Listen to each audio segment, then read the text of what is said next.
어떤 사람이 친구에게 돈 10만 원만 좀 빌려달라고 요청했는데 친구가 수중에 가진 것이 5만 원밖에 없다. 5만 원만 빌려주겠다 해서 5만 원을 빌려갔습니다. 근데 아무리 지나도 그 돈을 돌려줄 줄 모릅니다. 이 친구가 아니 너 나한테 5만 원 빌려가더니 왜 그 감감무소식이냐 하고 이렇게 말하니까 빌려간 친구가 하는 말이 야 너 나한테 5만 원 더 빌려줄 거 있잖아 하고 이렇게 말하더랍니다. 사람들의 마음이 빌려간 물건도 오래 돌려주지 않고 가지고 있으면 자기 것이냐 착각하는 경우들이 많습니다. 과연 본래 이것의 주인이 누구냐 하는 문제에 있어서 오랫동안 내가 지니고 있었다고 해서 내 것이라는 이런 착각 속에 살아가는 많은 사람들의 모습을 보게 됩니다. 본래 우리는 이 땅에 빈몸으로 왔습니다. 그리고 세상도 빈손으로 세상을 떠날 것입니다. 세상에 있는 모든 것들은 하나님이 지으셨고 하나님의 피조 세계 속에서 우리는 잠시 얹혀서 살다가 갈 사람들입니다. 그 어떤 것도 내 것이라 주장할 것이 없고 본래가 하나님이 꼈고 또 다시 하나님께 돌아갈 것인데 잠시 내가 관리하고 있다고 해서 내 것인 양 착각하는 이런 오해에서 우리는 이제 벗어나야만 됩니다. 지난주에는 우리가 종려주일을 지켰습니다. 종려주일은 예수님께서 나귀 타고 예루살렘에 입성하신 그때 이제 무리들이 종려나무 가지 꺾어 흔들면서 호산나 찬송하리로다 다윗의 자손이여 이런 이제 예수님을 찬송하고 환영했던 이 절기를 종려주일이라고 이렇게 이제 일컫습니다. 이 종려주일에 사람들이 나와서 예수님을 그렇게 뜨겁게 환영했던 모습이 이제 나옵니다. 근데 옛날에는 왕이나 또는 재상들이 길을 갈 때는 소위 전도꾼이라고 해서 이제 물러거라 하면서 소위 벽제라고 하는 앞을 쓸어 없앤다는 이런 뜻으로 이제 길을 여는 이런 사람들이 있었습니다. 그래서 이런 전도꾼들이 이제 길을 열면은 이제 대가 임금이나 왕이 거기를 이제 그 길을 행차하게 되는 거죠.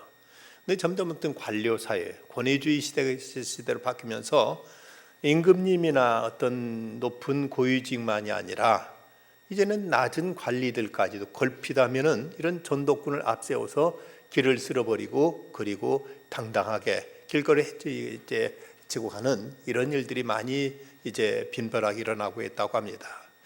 그래서 서울의 그 종로를 보면은 종로대로가 있고 종로 양옆에 골목길이 있습니다. 이 골목길이 생기게 된 것은 이런 전도꾼들의 행패, 걸핏하면 이제 너도 나도 전도꾼들 앞서서 물러거라 하고 길을 이제 가는 사람들 막 내쫓고 하니까 그 꼴 보지 않으려고 아예 그냥 골목길로 가는 이것이 관행이 돼서 골목길이 생겼다는 이런 얘기가 전해지고 있습니다. 또 임금님이 한강을 이제 건너실 때는 그때는 배다리를 놓아야 되는데 20일 전부터 한강이 떠는 민간선 800여 척을 강제로 증발해 가지고 노량진에 두 줄로 쌍둥이 배다리를 놓아야 했습니다.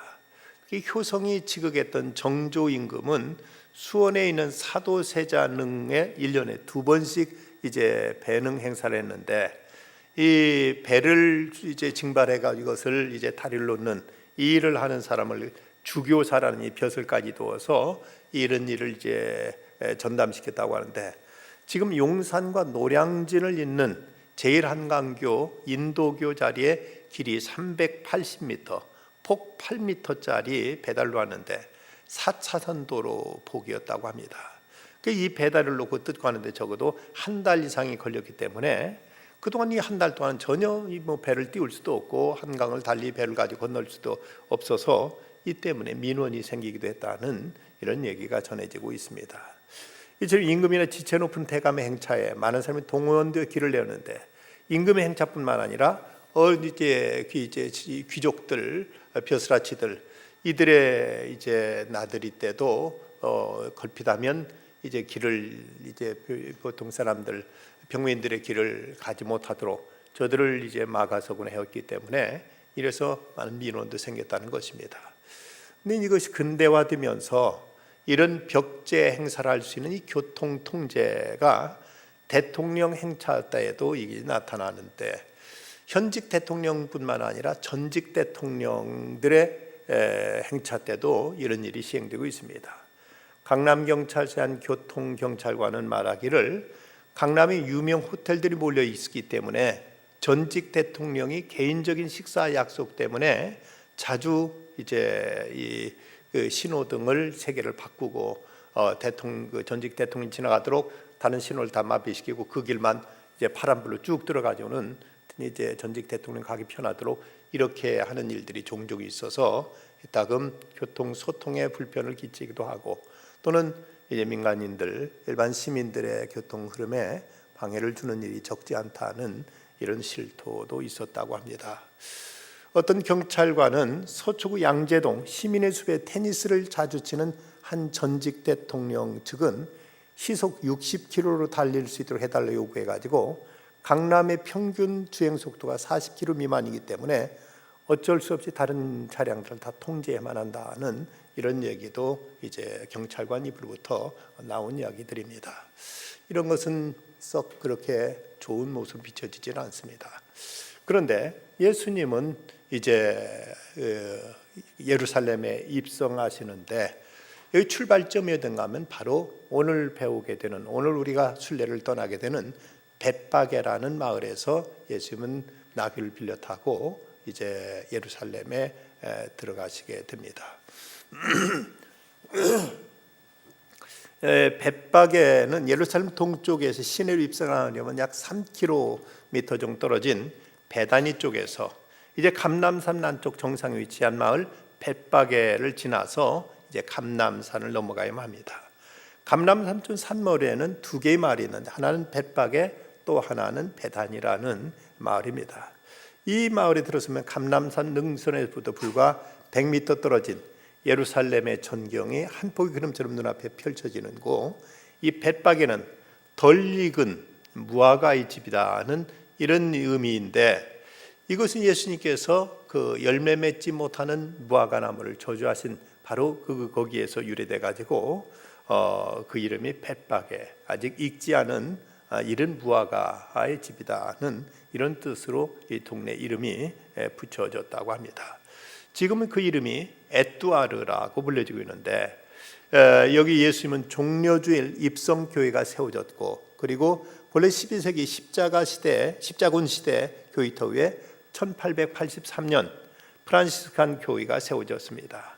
아담한 이 교회당 그 내부 전면에 예수님이 나귀 타고 입성하시는 장면이 이제 그 성화가로 그려져 있고, 해마다 종려주일이 되면 이 교회에서 출발해 가지고 감람산을 넘어서 예루살렘으로 이제 입성하는 이런 행렬이 해마다 연례적으로 이런 행사가 치러지고 한다고 합니다. 오늘 본문을 보면 예수님의 벳바게에서 이제 제자들을 보내시면서 주가 쓰시겠다라, 그러면 즉시 보내리라 하면서 나귀를 끌어오라고 말씀하십니다. 오늘 본문에는 주인이 아무 거기에 대해서 이제 다른 말 없이 그냥 나귀를 보내는 것으로 기록되어 있습니다만은, 마가복음에 보면 제자들이 가서 본 적 나귀의 새끼가 문 앞거리에 매 있는지라 그것을 푸니 거기 서 있는 사람 중 어떤 이들이 이르되 나귀 새끼를 풀어 무엇을 하려느냐 하매, 제자들이 예수께서 이르신 대로 말하매 이에 허락하는지라고 기록해서, 나귀의 주인이 왜 이걸 풀어가느냐 하고 물어보고 그걸 주님이 쓰신다 하고 하니까 그대로 보냈다고 이렇게 성경에 보다 세밀하게 나와 있습니다. 근데 오늘 성경 말씀에 주가 쓰시겠다라, 이 말씀은 이제 예수님께 유일하게 당신 자신을 주라고 표현하신 이제 그 성경 구절입니다. 나귀의 임자는 예수님을 주님으로 모셨던 익명의 그리스도인이었던 모양으로, 여기서 예수님이 스스로 자신을 주님이라고 말씀하신 뜻은 나귀를 쓰는 일과 관련될 때 이는 세상 만물의 주인이 되신다는 뜻도 되고, 또는 예루살렘과 연관해서 예수님은 이제 예루살렘에 가서 십자가에 못 박혀 죽으시고 그리고 부활하셔서 만왕의 왕이 되신, 그래서 인류의 구세주가 되신다는 이런 의미로도 해석될 수 있는 대목입니다. 이 나귀 주인은 한 번도 타보지 않은 그 나귀 새끼, 물론 새끼라고 하지만 아주 이제 어린 것이 아니라 이제 그동안 키워가지고 어느 정도 이제는 사람도 탈 만한 이런 나귀인데, 아직 다른 사람 한 번도 타지 않았던 이 나귀를 예수님께서 이제 보내라니까 썬뜻 보내드리는 모습을 볼 수 있습니다. 여러분, 모처럼 승용차를 새로 뺐는데 누가 내가 좀 쓰겠다 하고 차를 좀 보내달라고 하면 자신이 타보기도 전에 선뜻 승용차를 보내줄 사람이 과연 얼마나 있을까 생각해 봅니다. 근데 문제는 이렇게 이것을 보내라고 한 사람이 누구냐에 따라서 이제 어떤 경우 같으면 군말 없이 기꺼이 우리 기쁜 마음으로 보내드릴 수도 있고, 어떤 경우는 몹시 섭섭해하거나 아니요 기분 나빠서 그따위 소리 하지 말라고 차갑게 이제 뿌리칠 수도 있을 것입니다. 근데 이 사건에 보면 예수께서 만약 오늘 우리들에게 무엇을 요청하시면서 내가 쓰겠다 하고 말씀하실 때 우리는 과연 거기에 대해서 뭐라고 대답할 것인가? 때로는 우리들이 시간을 쓰시길 원하시고, 때로는 우리들의 어떤 지혜, 우리들의 지식, 우리들의 재주, 우리들이 가지고 있는 어떤 은사, 탤런트, 이런 것을 주님께서 때로 쓰겠다고 말씀하실 때 아니요, 나 지금 무슨 일을 해야 되는데요 하고 이렇게 우리가 거절하거나 여기에 대해서 다른 이유를 대고 있는 모습들은 우리에게 과연 없는가 하는 것입니다. 문제는 이렇게 말씀하시는 분이 바로 주님, 우리들의 주인, 우리들의 생명과 우리들의 전 존재, 우리들의 소유, 우리들에게 속한 모든 것에 오너가 쓰겠다고 말씀하시는데 과연 우리가 아니오라고 할 수 있는 입장이 있느냐 하는 것을 우리는 분명히 해야 됩니다. 주님께서 우리에게 맡겨주신 것이지 본래 내 것이 아니었다는 사실을 우리가 안다면 어느 때든 주님이 하시는 말씀 앞에서 그러면 당연히 쓰셔야지요, 예 여기 있습니다 하고 즉각 내드리는 것이, 이것이 종된 자세로서 마땅한 모습이지 어떤 이유로도 그건 안 됩니다 라고 말할 수 있는 이런 이제 위치에 우리가 있지 못하다는 것을 우리가 알아야 됩니다. 또한 여기서 생각해 볼 수 있는 것은 예수님께서 제자들을 주가 쓰겠다 라고 말씀하셨고, 여기 이 사람은 이제 거기에 대해서 전혀 군말 없이 보내드립니다. 그리고 다른 모든 제자들은 예수님을 이제 예수님께서 주여라고 예수님을 주로 주인이요 왕이요 저들의 모든 이제 것에 이제 소유자 되신 바로 예수님을 저들은 주라고 이렇게 불렀고 이렇게 예수님을 이제 호칭했습니다마는, 유독 예수님의 제자들 가운데 그 중에 가룟 유다는 한 번도 예수님을 향해 주라는 표현이 나타나 있지는 않습니다. 기껏 예수님을 부른 표현은 랍비여, 그냥 선생님 정도였지 예수님을 주로 고백하지 않았고 한 번도 주로 부르지 않았던 것입니다. 그것을 보면 이 가룟 유다는 근본 처음부터 예수님을 믿는 사람이 아니었습니다. 자기 나름대로 어떤 정치적인 목적 내지는 자기 개인적인 야심, 이걸 위해서 예수님을 통해서 뭔가 이루려고 하다가 자기 기대에 어긋났을 때 미련 없이 예수님을 배신하고 예수님을 팔았던 자이지, 예수님을 나름 열심히 믿고 열심히 따르다가 그러다 뭔가 시험이 들어서 그만 이렇게 됐다, 그것이 아니라는 것입니다. 근본적으로 예수님을 한 번도 그런 주라고 불렀던 적, 고백했던 적이 한 번도 없었던 것을 보면 오늘 우리도 예수 그리스도와 나와의 관계가 어떤 관계냐는 것이 분명해야 됩니다. 진정 우리가 예수를 주라고 주님이라고 부른다면 우리는 마땅히 그분의 종이요 그분의 제자임을 우리는 분명히 자기 정체를 우리가 알아야만 됩니다. 그래서 주님을 알 때 나를 알고 나의 본질을 알 때 우리가 주님을 알 수 있습니다. 나는 어디까지나 주님의 종이지 결코 내가 스스로 내 모든 것을 마음대로 할 수 있는 이런 주인의 입장에 있지 않다는 것을 알아야 됩니다. 역대상 29장에 보면 여호와여 주는 영원히 송축을 받으시옵소서, 여호와여 광대하심과 권능과 영광과 이김과 위엄이 다 주께 속하였사오니 천지에 있는 것이 다 주의 것이로소이다. 천지에 있는 것이 다 주님의 것입니다 라고 이렇게 고백하고 있습니다. 진정 우리도 이 고백에 합당하게 우리가 처신할 수 있을 것인지, 모든 것이 주님의 것입니다. 어느 때든 주님께서 쓰시겠다면 마음껏 쓰십시오.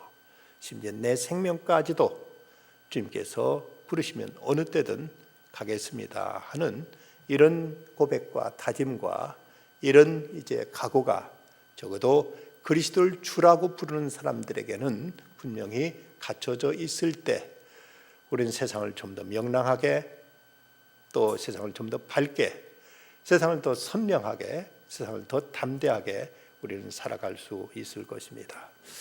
그런데 예수님께서 이제 나귀 새끼를 이제 가져오라고 해서, 끌고 오라고 해서 나귀 새끼를 타고 예루살렘에 입성하십니다.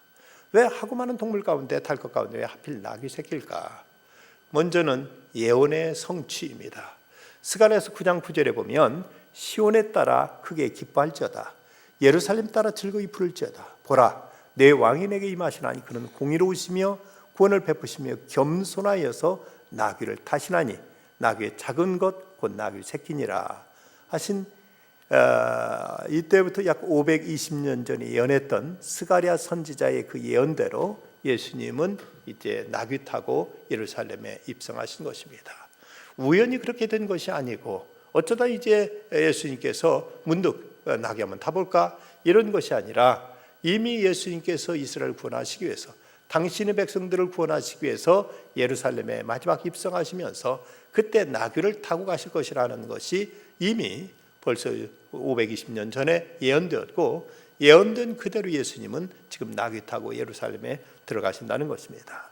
그러면 또 하나 예수님은 나귀 타고 들어가신 이 의미는 대관식을 의미하기도 합니다. 본문 7절에 보면 나귀와 나귀 새끼를 끌고 와서 자기들의 겉옷을 그 위에 얹음에 예수가 그 위에 타시니, 제자들은 예수님이 타실 나귀에 자기들의 겉옷을 펼쳐드리는 걸 볼 수 있습니다. 이렇게 옷을 펼쳐드리는 것은 왕에 대한 극진한 예우로 이제 왕에 대한 충성을 다짐하는 행위로 여겨졌던 것을 우리는 성경에서 찾아볼 수가 있습니다. 열왕기하 9장에 보면 무리가 각각 자기 옷을 급히 취하여 섬돌 위 곧 예후의 밑에 깔고 나팔을 불며 가로되 예후는 왕이라 하니라.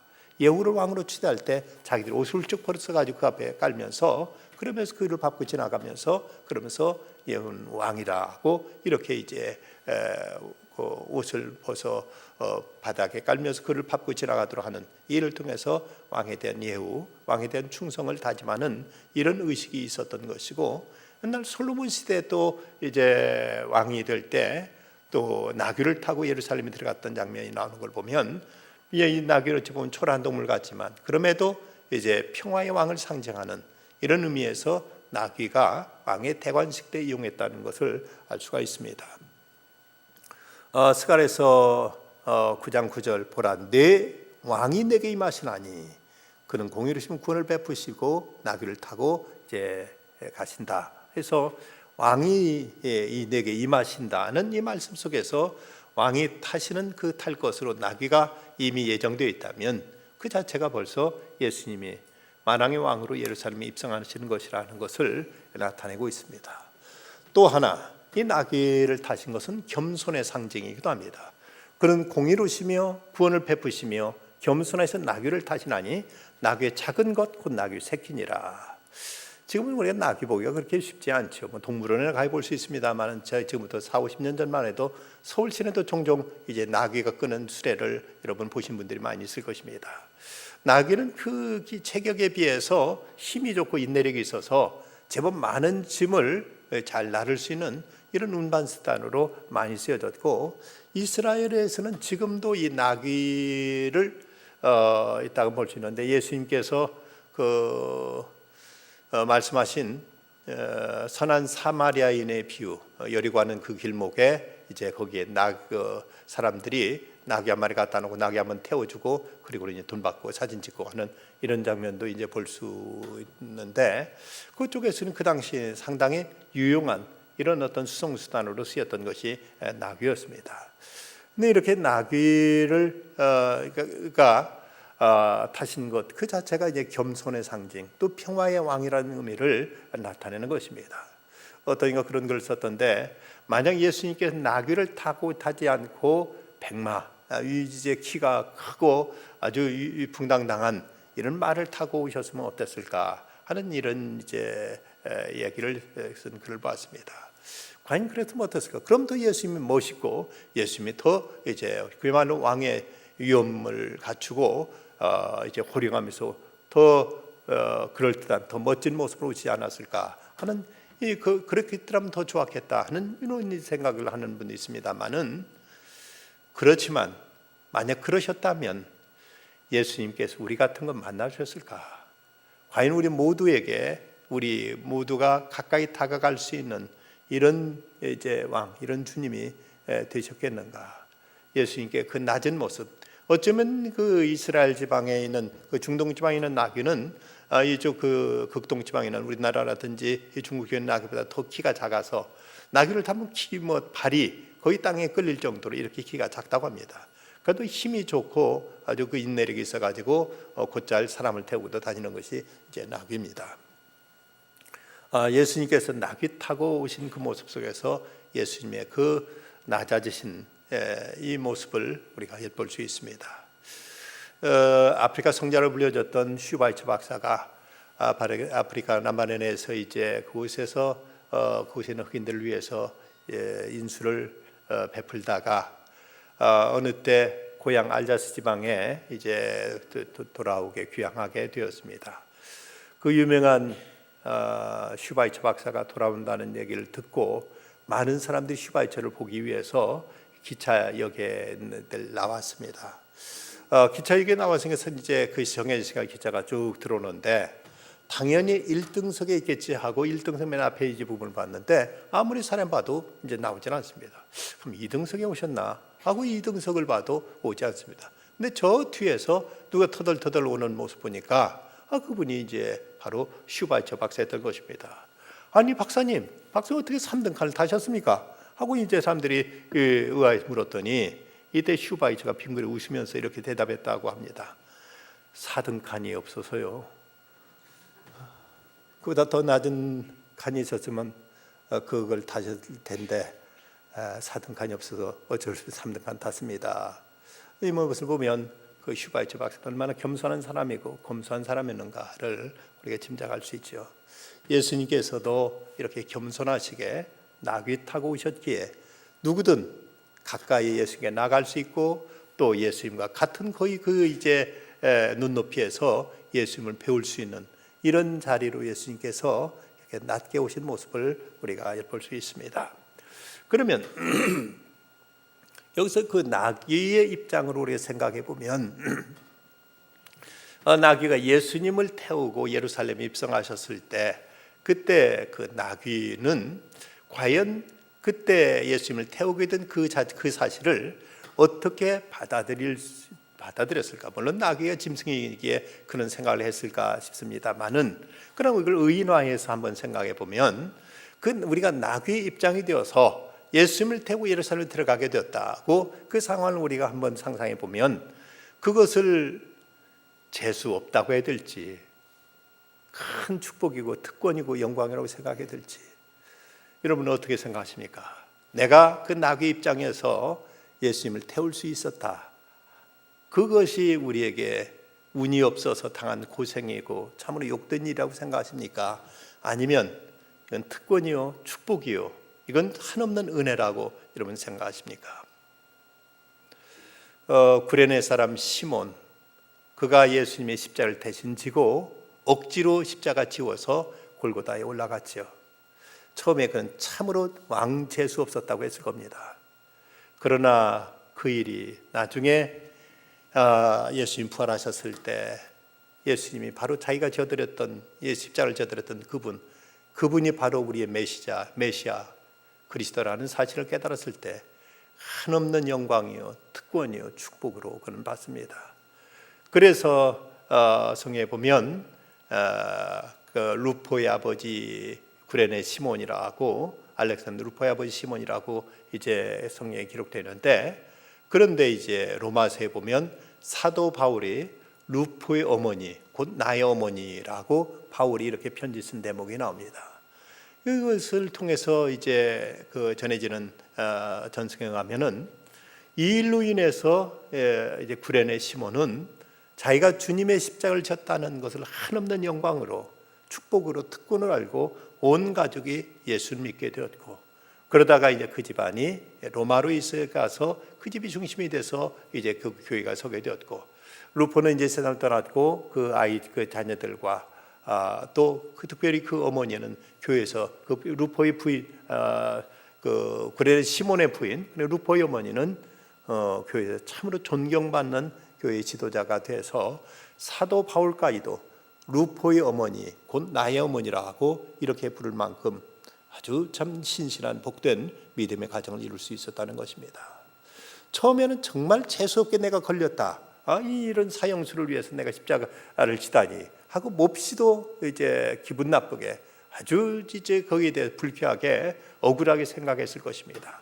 그러나 훗날 자기가 져드린 그 십자가, 그것이 바로 메시아 예수님의 십자가라는 사실을 알았을 때 그것은 말할 수 없는 영광이었고 특권이었고 축복이었고 엄청난 혜택이었다는 사실을 깨닫고 그는 감사하며 감격해하며 주님을 섬기는 믿음의 가문을 이루게 된 것입니다. 오늘 우리들이 어떤 직분과 책임을 맡아 주님을 섬길 때 이것이 때로는 왜 하필 내가 라고 생각할지 모르지만, 그러나 그 의미를 알고 그것이 주어지는 보상을 알고 여기에 담긴 주님의 깊은 섭리를 우리가 깨닫기만 한다면 이것이야말로 참으로 누구에게 빼앗길 수 없는 가장 복된 영광스러운 축복이요 선택이라는 사실을 우리는 알게 될 것입니다. 우리가 주님을 섬길 수 있고 주님을 위해서 내가 무엇인가 짐을 질 수 있다는 것, 이것은 그야말로 아무에게나 주어지는 일이 아니고 선택된 사람에게 주어지는 특권이라면 결코 어떤 경우에도 이를 우리는 이제 소홀히 하거나 이것을 마다해서는 안 될 것입니다. 베드로서 1장에 보면 그러므로 형제들아 더욱 힘써 너희 부르심과 택하심을 굳게 하라. 너희가 이것을 행한 적 언제든지 실족하지 아니하리라 하고 베드로서 1장 10절에서 말씀하고 있습니다. 우리가 선택받았다는 것, 그 믿음에 굳게 서야 될 것입니다. 우리는 나귀보다 귀한 존재들입니다. 그런가 하면 어떤 고난을 생각해 볼 수가 있습니다. 이 어린 나귀는 예수님을 태워 갔을 때 나름대로 힘겹기도 했을 것입니다. 그러나 못 걸어갈 정도로 이제 그야말로 주저앉을 정도 무게는 아니었기에 이제 그는 이 나귀는 예수님을 태우고 예루살렘까지 들어가게 됩니다. 적어도 예수님을 태우고 걸어갔던 그 거리가 약 2km 정도 이상의 여정을 나귀가 소화했을 것입니다. 이 종려주일이 되면 많은 그리스도인이 이 길을 걷습니다마는 이 여정 벳박에서 예루살렘 시내까지는 비탈길과 언덕 그리고 내리막길의 연속인데, 근데 이 나귀가 이 여정을 예수님 태운 채로 중도에 포기하지 않고 묵묵하게 걸어간 것은 참 신통한 일입니다. 사실 하나님의 은혜로 선택된 수많은 성도들은 믿음의 토상에서 때로는 아파하고 넘어지고 때로는 상처를 받기도 합니다. 이런 체험을 통해서 성도의 견인, 우리가 인내하면서 참고 견디면서 그러면 우리들의 믿음이 성숙해지고 그러면서 점점 그리스도를 닮아가게 되고 그러면서 점점 그리스도의 깊은 은혜의 지성소까지 우리는 나아가게 되는 것입니다.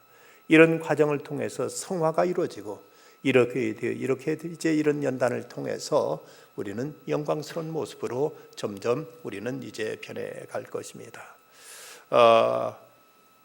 이 나귀가 걸어갔던 그 길은 고단하고 힘든 길일 수 있지만 이제 생각해 보면 가장 축복된 길, 가장 아름다운 길, 가장 복된 길이 되었습니다. 성 프란시스는 그는 이제 오랫동안 명상하고 산에 가서 깊이 묵상한 동안 얼마나 그리스도의 고난을 생각했던지 산에서 내려올 때 그의 손에 못자국이 새파랗게 생겼고 가슴과 발에도 흔적이 나타났다고 합니다. 우리가 예수님께 속한 종이라면 우리 몸에도 우리에게도 어떤 형태로든지 그리스도의 흔적이 나타나야 되지 않겠는가? 눈에는 눈물의 흔적이 있어야 되고, 손에는 수고의 흔적이 있어야 되고, 발에는 평화의 발자취가 있어야 됩니다. 무릎에는 기도의 흔적이 남아야 되고, 허리에는 겸손과 봉사의 흔적이 있어야 됩니다. 입술에는 찬양의 흔적이 있어야 됩니다. 예수 그리스도의 종이라면서 아무런 흔적이 없다면 과연 뭘 가지고 그리스도인이라고 자처할 수 있겠습니까? 로망 롤랑은 말했습니다. 가라, 그리고 죽으라. 반드시 죽을 운명을 타고난 그대들이여, 가라, 그리고 괴로워라. 반드시 겪어야 될 그대들이여, 산다는 것은 행복하기 위해서가 아니다. 산다는 건 나의 할 바를 다하기 위해서다. 그러나 그대가 마땅히 되어야 할 그런 자가 되라. 한 사람의 인간이 되라. 하나님께 우리에게 소명을 주셔서 우리 이 땅에 왔습니다. 우리는 이제 우리에게 명하신 그 일을 이룸으로 우리의 이 땅에 존재한 그 이유, 목적은 이를 통해서 성취하게 될 것입니다. 이제 벳박에서 예수님이 타고 가셨던 그 나귀, 물론 예수님을 태우고 예루살렘 들어가는 과정이 힘들었겠지만, 그러나 그건 말할 수 없는 영광과 축복의 발걸음이었습니다. 그를 통해서 이 나귀는 이제 엄청난 영광을 체험하게 됩니다. 어떤 이는 말하기를 예수님을 태우고 간 그 나귀는 예루살렘에 들어갈 때 흙도 밟지 않았다. 사람들이 벗어서 깔아놓은 옷자락이며 종나무 가지며 이걸 통해서 이걸 밟고 지나가면서 예수님을 향한 무리들의 찬양, 호산나 찬송하리로다 하는 그 예수님의 그 영예로운 그 주님을 모셔가면서 함께 동달아 기뻐할 수 있었고, 함께 환영과 찬사를 받을 수가 있었습니다. 소위 레드카펫 위를 걸어가는 그 이제 영광을 누릴 수가 있게 된 것입니다. 본문 8절과 9절, 무리의 대다수는 그들의 겉옷을 길에 펴고 다른 이들은 나뭇가지를 베어 길에 펴고 앞에서 가고 뒤에서 따르는 무리가 소리 높이 이르되 호산나, 다윗의 자손이여 찬송하리로다. 주의 이름으로 오시는 이여 가장 높은 곳에서 호산나 하더라 하고 이렇게 주님을 찬양합니다. 그런데 사실 이 광경은 우리가 완성된 천국에 입성할 때 일어난 일들의 리허설이라고 이렇게 말할 수 있습니다. 요한계시록 7장에 보면 9절로 10절 말씀, 이 일 후에 내가 보니 각 나라와 족속과 백성과 방언에서 아무도 능히 셀 수 없는 큰 무리가 나와서 흰 옷을 입고 손에 종려가지를 들고 보좌 앞 어린 양 앞에 서서 큰 소리에 쳐 이르되 구원하심이 보좌에 앉으신 우리 하나님과 어린 양에 있도다 하고 주님을 환영하고 찬양하는 이 무리들의 모습, 이것은 바로 옛날 예수님께서 그 예루살렘에 입성하실 때 그 모습과 흡사한 이런 모습이 천국에서 재현될 것을 보면, 이것은 이제 마치 완성된 천국에서 일어날 천국 잔치의 한 리허설로 이렇게 상징되고 있습니다. 주님을 모시고 갔던 이 나귀, 이 당나귀, 어린 당나귀는 예수님을 태우니 때문에 그토록 기쁘게 자랑스럽게 영광스럽게 예루살렘에 들어갈 수 있었던 것처럼, 오늘도 우리가 주님을 위해서 수고하고 헌신과 수고의 땀을 흘리게 될 때 우리 또한 천국에 이렇게 자랑스럽게, 이렇게 영광스럽게 우리가 주님의 그 보좌 앞에 우리는 나아가게 될 것입니다. 그래서 사도 바울은 로마서 8장에서 말하기를 우리가 그와 함께 영광을 받기 위하여 고난도 함께 받아야 할 것이니라. 생각하건대 현재의 고난 장차 우리에게 나타날 영광과 좋게 비교할 수도 없다고 이렇게 말씀하고 있습니다. 그리스도를 위해서 당하는 이제 입게 된 상처, 스카는 이제 우리로 하여금 훈장, 스타가 돼가지고 이제 하늘의 별처럼 영원히 빛나게 될 것입니다. 2차 대전 때 전쟁이 끝나고 영국의 참전 용사들이 고국 귀한 환영 축제 퍼레이드가 준비되었습니다. 이날 아침부터 런던의 중심가는 사람들의 물결이 만들어지고 있었습니다. 드디어 정해진 시각, 영국의 여왕이 나와 영국의 상하원들이 모두 다 자리를 잡자 개선 군인들이 이제 퍼레이드를 벌이면서 런던의 이제 트라팔가 광장으로 이제 들어서고 있었습니다. 육군, 해군, 공군, 해병대 부대마다 한 부대씩 거리를 지날 때 사람들을 우렁찬 박수를 보내고 있었습니다. 그런데 갑자기 한 부대가 중앙 무대에 있는 거리로 들어서자 여왕을 위시한 모든 시민들 그리고 강료들, 의원들까지 다 기립해서 끝나지 않는 박수와 경의를 보내고 있었습니다. 그들은 누구였는가? 바로 2차 대전 때 영국을 지키기 위해서 또 세계 평화를 위해서 싸웠다가 부상당한 상위 용사들이었습니다. 전장에서 부상당한 이들, 팔을 잃고 다리를 잃고 어떤 이들은 들것에 실려 들어오고 있었습니다. 그들이야말로 그날의 영웅들이었습니다. 그들의 상처는 곧 그들의 훈장이었던 것입니다. 우리가 주님 때문에 주님을 섬기면서 당하는 때로는 마음고생, 때는 이것 때문에 겪게 되는 여러 가지 이런저런 아픔과 상처들, 이것은 우리에게 장차 놀라운 영광스러운 훈장으로 우리에게 주어지게 될 것입니다. 그 벳박에서 예루살렘에 입성하시고 나서 그리고 그 다음 주일은 이제 부활주일이 됩니다. 그날 우리 구세주여 우리를 고난당하시고 부활하신 왕 되신 예수님, 그분을 찬양하는 찬양의 호산나 축제가 이제 되어질 것입니다. 모든 성도들은 바로 이 나귀처럼 예수님을 묵묵히 모시고 어깨에 주님을 이제 모시고 그리고 주님과 더불어 예루살렘에 들어갈 것입니다. 그 과정이 때로는 힘겹고 또 고비길도 있지만 그러나 그 길이 끝나는 곳에는 이 영광스러운 부활의 퍼레이드, 그 엄청난 이제 생명강을 건너서 주님의 왕궁, 주님의 보좌 앞에 이르게 될 것을 우리는 믿습니다.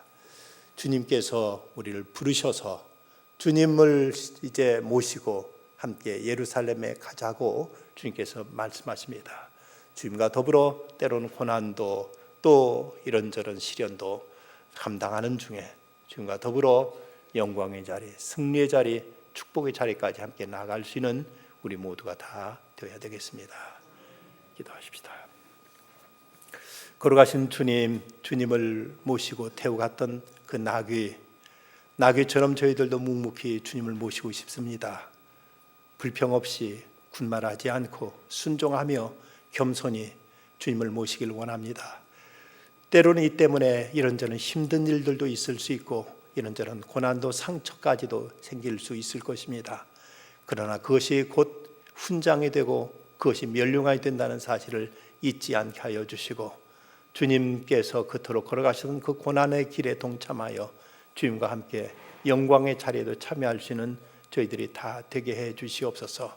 주님이 고난당하신 고난주간을 보내고 있습니다. 새벽마다 나와서 기도의 제단 쌓으면서 주님 걸어가신 그 길을 묵상하고 기도하고 있사오니 이래 온 성도들이 함께 참여하며 함께 기도하는 중에 다음 주일 맡게 될 부활의 그 축제가 저희들 모두에게 큰 축복의 잔치가 되게 하여 주시옵소서.